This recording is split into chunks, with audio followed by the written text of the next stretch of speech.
Bonjour à tous, j'espère que vous vous portez tous bien, que vous avez passé un bel été, que tout va pour le mieux pour vous. Je vous fais cette petite vidéo, comme vous avez pu le voir, je vous avais envoyé un mail, c'était pour le fin août, voilà, fin août pour se voir, parce que je voulais parler avec vous du Reiki, voilà. Et ce qu'il s'est passé, des petits chamboulements en moi-même. Il s'est passé pas mal de choses. Pour certains, vous savez déjà que depuis ma grossesse, depuis mon accouchement, énergétiquement, j'ai été pas mal chamboulée. Et du coup, il a fallu que je m'impose des choses. Je pense que j'ai mis du temps à accepter que mon énergie avait changé. Et que je ne retrouverai pas cette énergie que j'avais avant d'avoir le plus beau cadeau de la vie qui est mon fils, mais qui me pompe énormément d'énergie.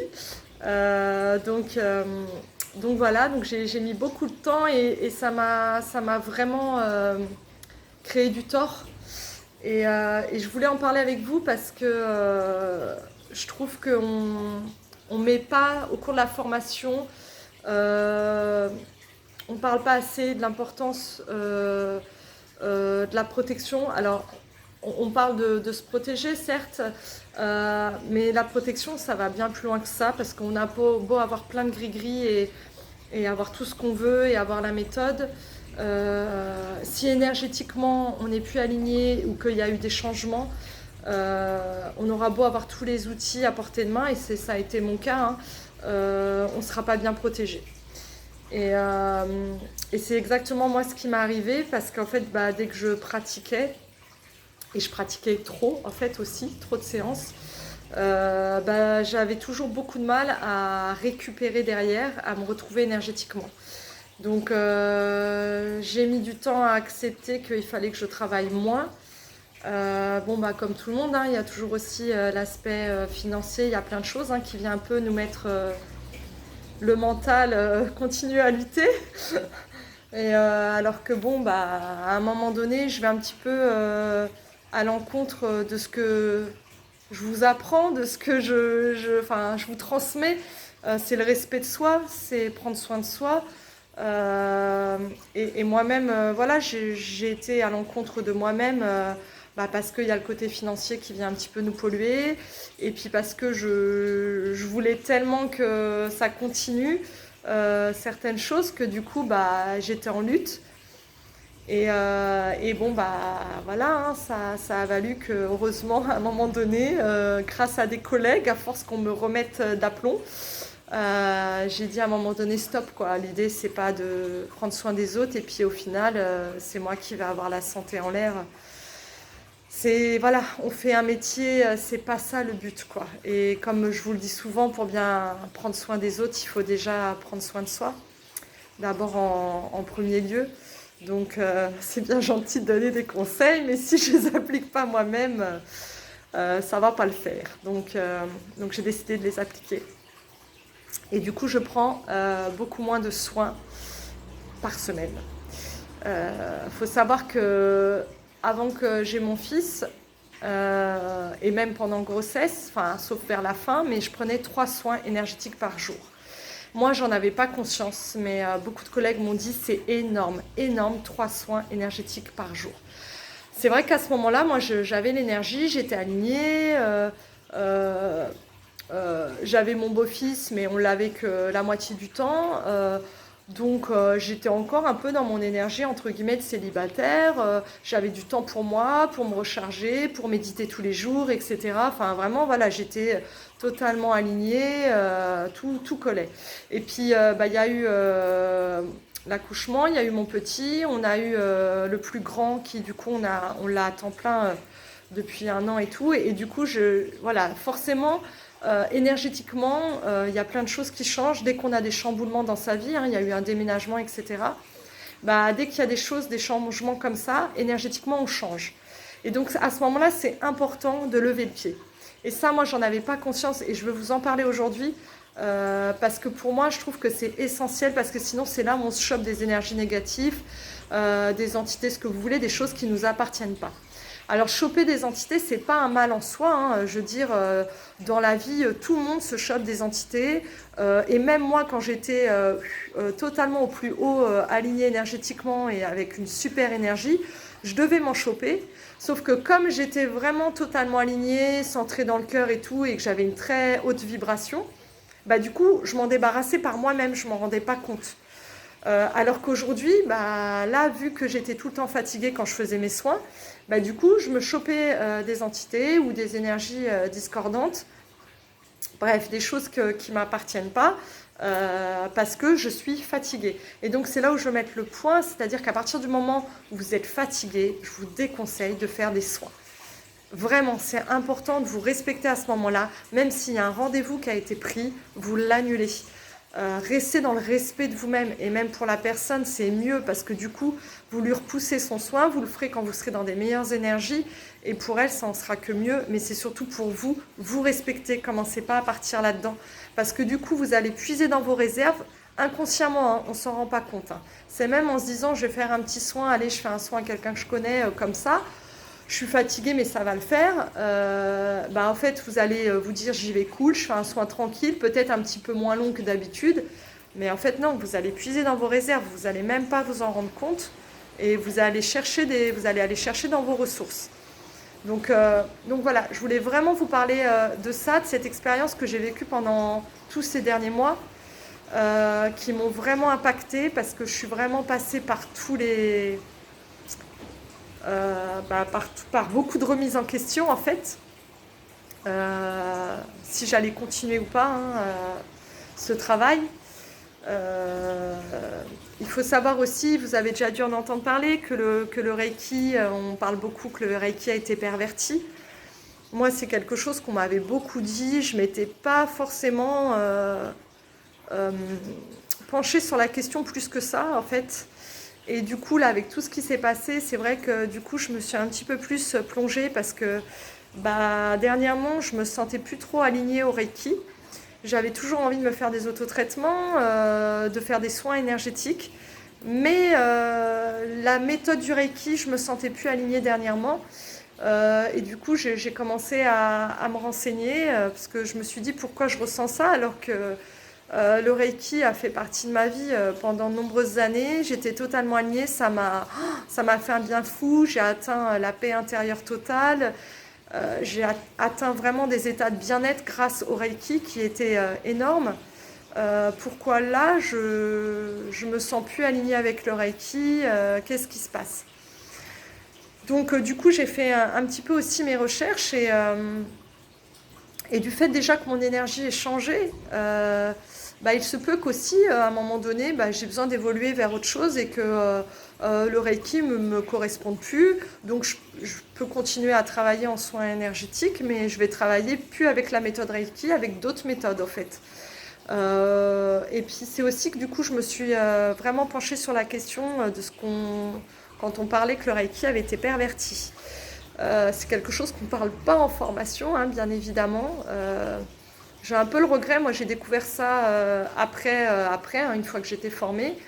J'en ai entendu parler, et je m'en veux un peu de ne pas m'être renseignée vraiment plus que ça sur la question, parce qu'en fait je suis restée un petit peu en me disant, bah ouais, il a été perverti, ça doit vouloir dire qu'en fait, bah, il y a des gens qui s'en servent à mauvais escient. Comme j'ai envie de dire, plein de choses dans la vie, plein de méthodes, il y a plein même le magnétisme, enfin plein de méthodes, je pense, malheureusement, il y a des gens qui s'en servent à mauvais escient. Après, j'ai envie de dire, à leur risque et péril, hein, voilà. Donc, mais en tout cas, je me suis penchée, donc ça pour vous dire, je me suis penchée sur la question. Et j'ai découvert que, si vous ne vous souvenez pas, reprenez vos manuels, mais on a vu dans la formation, donc, que Maître Mikao Usui était le créateur, le fondateur du Reiki Usui, et qu'il avait transmis ce savoir à deux personnes, dont Takata Awashi, et, si je le prononce bien, hein, j'espère, et que, en fait, il faut savoir que Maître Mikao Usui et ça je l'ai découvert il y a quelques mois, a créé l'autotraitement Reiki, mais il n'a créé aucun symbole. C'est-à-dire que les symboles que vous avez appris en Reiki ne viennent pas du fondateur même. C'est les personnes, et entre autres Takata Awashi, qui ont repris son travail et qui ont rajouté les symboles. D'accord ? En soi, le soin Reiki, Maître Mikao, lui, il a juste mis les positionnements de main en autotraitement et en soin à la personne, c'est tout. Ok ? C'est lui qui a dit qui transmettait le canal, qui ouvrait le canal énergétique pour recevoir la lumière de guérison. Mais il n'a créé, après, autour de ça, aucun symbole, etc. Et donc, Takata Awashi et cette autre personne dont j'ai oublié le nom, malheureusement, mais qui est dans vos manuels, ont repris le travail de Maître Mikao Usui, ont rajouté des symboles, etc. Bon, en soi, il n'y avait pas vraiment de problématique, sauf que là où moi, personnellement, après chacun se fait son opinion, ça me dérange un peu, c'est que j'ai découvert que cette femme donc, avait repris son travail et qu'elle n'en avait pas fait usage tout le temps dans l'amour pur et sain, et qu'elle avait voulu imposer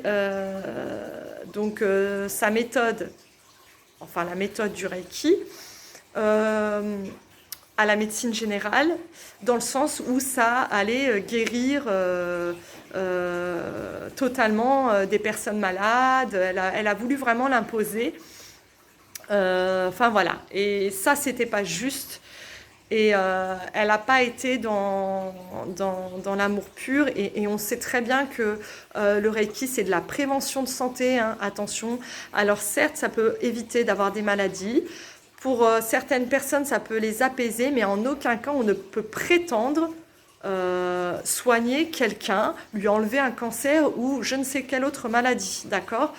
Qu'on soit bien clair avec ça. Donc, cette femme, elle, a prétendu à tout ça.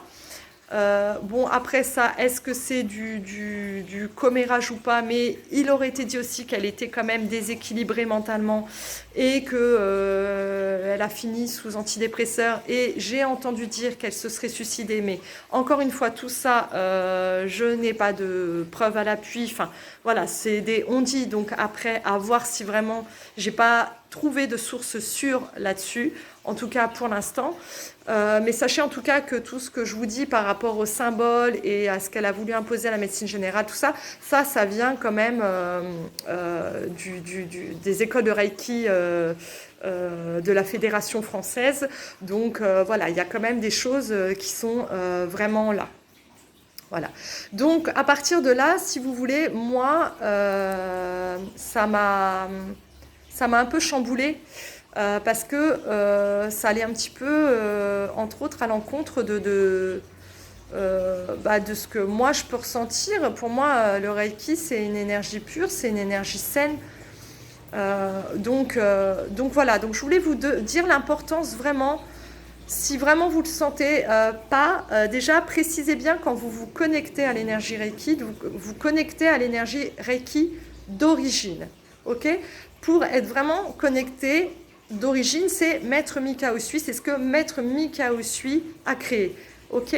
Donc là, au moins, vous êtes sûr de ne pas aller chercher trop d'énergie discordante. Enfin, voilà. Bref. Voilà ce que je peux vous conseiller. Je peux vous conseiller aussi, sinon, si ça vous parle plus, vous ne vous connectez pas à l'énergie Reiki, vous vous connectez juste à l'énergie de la lumière divine, à la source.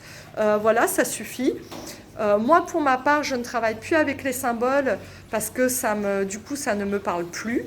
En plus, dernièrement, je ne vivais plus très bien mes préparations Reiki. De faire tous les symboles de préparation, je trouvais ça un peu trop routinier, trop protocolaire et tout. Ça commençait vraiment à m'être imposé, alors que je ne l'ai jamais ressenti jusque-là avant. Mais là, je ressentais comme ça. Donc, le Reiki, c'est un soin énergétique. Des soins énergétiques, il y a tellement de méthodes. Donc, surtout, ne vous mettez pas de limites. Ok ? C'est vrai que je vous ai parlé de l'importance des symboles, de ne pas faire n'importe quoi et tout. Il n'y a que les imbéciles qui ne changent pas d'avis. Donc, faites pas n'importe quoi avec les symboles, hein, qu'on soit bien clair. Mais par contre, si aujourd'hui vous ne ressentez plus le besoin de travailler avec les symboles ou avec certains symboles, voilà, libre à vous. Faites ce que vous dit votre cœur. Ce qui est important, c'est que vraiment vous soyez aligné avec vous-même et avec votre cœur. Donc, faites ce que vous ressentez. Si vous ressentez de travailler différemment, travaillez différemment. C'est vraiment très important. Et surtout, veillez à quand vous faites un soin à quelqu'un, à être bien centré, bien aligné. Ok ? Voilà ce que je voulais vous dire. Moi, aujourd'hui, je continue à travailler toujours en soins énergétiques, en massage aussi. C'est juste que les soins énergétiques, je n'en prends plus, enfin pas plus de 3 par semaine en fait. Pour l'instant, j'ai trouvé cet équilibre, c'est ce qui me convient. Si je sens que au niveau vibration, je remonte, que j'ai plus d'énergie, je prendrai peut-être plus. Mais pour l'instant, c'est pas le cas. Voilà ce que je voulais vous dire. Je voulais vous dire aussi autre chose qui ne va pas être forcément une bonne nouvelle pour certains d'entre vous. C'est que du coup, j'arrête les formations Reiki. Forcément, je ne peux pas enseigner le Reiki alors que je ne suis plus alignée avec. Donc, je m'excuse profondément. Je sais que beaucoup en niveau 2 attendaient le niveau 3 avec impatience. En fait, j'ai quelque chose quand même à vous proposer pour ceux qui le veulent. Chacun fera ce qu'il a envie, libre à soi. N'hésitez pas à me contacter, en tout cas, si ça vous intéresse. Moi, je suis partante. Alors, je vais parler seulement pour les niveaux 2 qui veulent passer au niveau 3. Pour les autres, je ne le ferai pas parce que j'estime qu'il n'y a pas l'expérience nécessaire. Donc, c'est vraiment que pour les personnes qui ont acquis le niveau 2 avec moi. Je leur propose quand même à distance de leur envoyer tout le manuel de formation niveau 3. Et je ne leur donnerai pas une initiation Reiki, puisque c'est pas possible vu que j'arrête. Mais par contre, je leur ferai quand même un processus à distance d'initiation de soins énergétiques pour rentrer dans ce niveau 3 Reiki. Voilà. Voilà ce que je voulais vous dire. Donc si ça vous intéresse, bien sûr ce sera 2 fois moins cher que si vous étiez venu faire la formation niveau 3 en présentiel. Vous aurez votre certificat avec parce que voilà, j'estime que les personnes que j'ai formées en niveau 2, j'ai totalement confiance en elles sur leur adaptation et leur capacité à passer le niveau 3 et qu'avec le manuel, il n'y ait pas de raison. Je vous ferai peut-être une petite vidéo aussi en complément, sûrement une vidéo en complément du manuel de toute façon. Et puis on se tient, si jamais ça vous intéresse, il y aura des correspondances ensemble pour vos questions. Enfin voilà, il n'y a pas de souci, je suis toujours là pour le suivi, il n'y a aucun problème. Voilà. Voilà ce que je voulais vous dire pour aujourd'hui. Je crois que j'ai rien oublié, j'espère. Voilà, j'espère que j'ai été claire dans mes propos, que j'ai essayé d'avoir la parole la plus juste possible. Voilà, et puis je voulais partager tout ça avec vous, mon expérience et les changements qui se passent. Et j'espère en tout cas que tout va pour le mieux pour vous et n'hésitez pas s'il y a quoi que ce soit. Et en attendant, je vous envoie tout plein de belles énergies vers vous. Et à très bientôt. Bisous à tous.